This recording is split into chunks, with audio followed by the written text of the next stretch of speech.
प्रभात बच्चों, हिंदी व्याकरण बाय दिलबाग शास्त्री जी के चैनल पर आपका पुनः स्वागत है। आइए बसंत का पाठ 6 पार नज़र के पढ़ते हैं। इसके लेखक जयंत विष्णु नर्लिकर हैं। पाठ तो हमने पढ़ा, लेकिन अब पाठ का हम सार समझते हैं। प्रस्तुत पाठ, यह पाठ जयंत विष्णु नर्लिकर के द्वारा लिखा गया है। इस पाठ में विशेष रूप से मंगल ग्रह की धरती पर उतरे अंतरिक्ष यान के विषय में वर्णन किया गया है। इसमें बताया गया है कि छोटू के पापा सुरंगनुमा तंग रास्ते से अपने काम पर आया जाया करते थे। छोटू भी उस रास्ते पर जाना चाहता था, परंतु यह रास्ता आम साधारण लोगों के लिए बंद था। केवल चुनिंदा लोग, चुने हुए लोग जो वहां काम करते थे, वही जा सकते थे।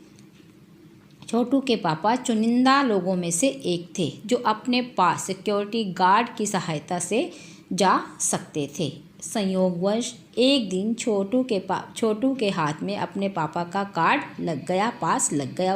उसने पास को उठा लिया। पास को देखकर छोटू अपनी पापा की नज़र से बचकर सुरंग की तरफ चला गया। उनकी पूरी कॉलोनी पृथ्वी के अंदर बसी हुई थी। सुरंगनुमा उस रास्ते में दीप जल रहे थे। अंधेरा घना था, इसीलिए रोशनी के लिए दीपक जल रहे थे। छोटू ने खांचे में काट डाला और दरवाज़ा खुल गया। छोटू अंदर गया। वहाँ पास उठाते ही दरवाज़ा एकदम बंद हो गया। दरवाजे के बंद होने से छोटू को सफ़र करने का मौका मिल गया, परंतु वह इस कार्य में सफल न हो सका। निरीक्षक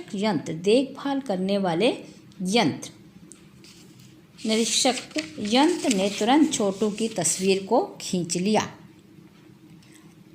और खतरे की सूचना दे दी। छोटू इन सब गतिविधियों से, कार्यक्रमों से अनजान था। वो आगे बढ़ता ही जा रहा था। इतनी देर में इसी दौरान सिपाही आ गए और छोटू को पकड़कर वापस बाहर छोड़ गए।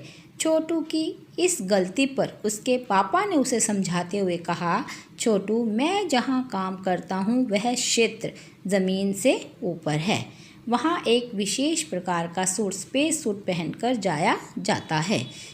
प्रशिक्षण के बाद, ट्रेनिंग के बाद विशेष किस्म के जूतों को पहनकर ही वहाँ की ज़मीन पर चल फिर सकते हैं। उन्होंने बताया कि एक समय मंगल ग्रह के सभी लोग धरती के ऊपर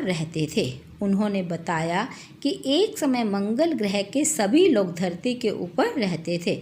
वातावरण में परिवर्तन आने के कारण, गर्मी अधिक बढ़ने के कारण वहाँ रहने वाले जीव मरने लगे। सूरज में परिवर्तन के कारण प्राकृतिक संतुलन बिगड़ा और हमारे पूर्वज ही बचे रहे। उन्होंने अपने तकनीकी ज्ञान के आधार पर हमने ज़मीन के नीचे घर बनाए। अगले दिन छोटू के पापा जब काम पर चले गए तो उन्होंने टीवी स्क्रीन पर एक बिंदु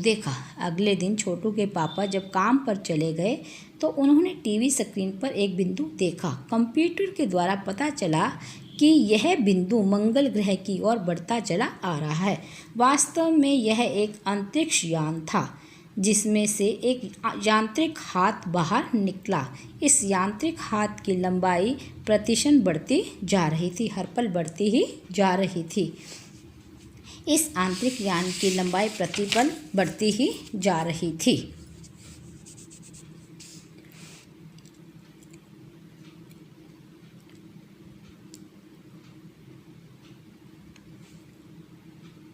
छोटू के पापा ने यान को देखने की प्रक्रिया जारी रखी, उस पर निगरानी रखी। कॉलोनी के प्रबंध समिति की सभा बुलाई गई थी। अपने भाषण के दौरान समिति के अध्यक्ष मुखिया ने बताया कि 2 यान मंगल ग्रह की ओर बढ़ते आ रहे हैं। इनमें से एक यान तो हमारे इर्द गिर्द चारों ओर चक्कर काट रहा है। कॉलोनी की सुरक्षा के लिए जिम्मेदारी भार नंबर 1 ने कहा कि हम इन्हें नष्ट तो कर सकते हैं, पर इनसे हमें कोई जानकारी नहीं मिल सकती। नंबर 2 एक वैज्ञानिक थे। वे बोले, हालांकि यंत्रों को बेकार कर देने में खतरा है।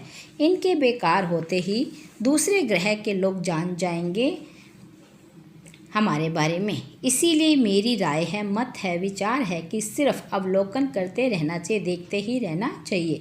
कॉलोनी की सुरक्षा के लिए जिम्मेदार नंबर 3 सामाजिक व्यवस्था का काम करते थे। इतनी देर में अंतरिक्ष यान क्रमांक 1 ज़मीन पर उतर चुका था।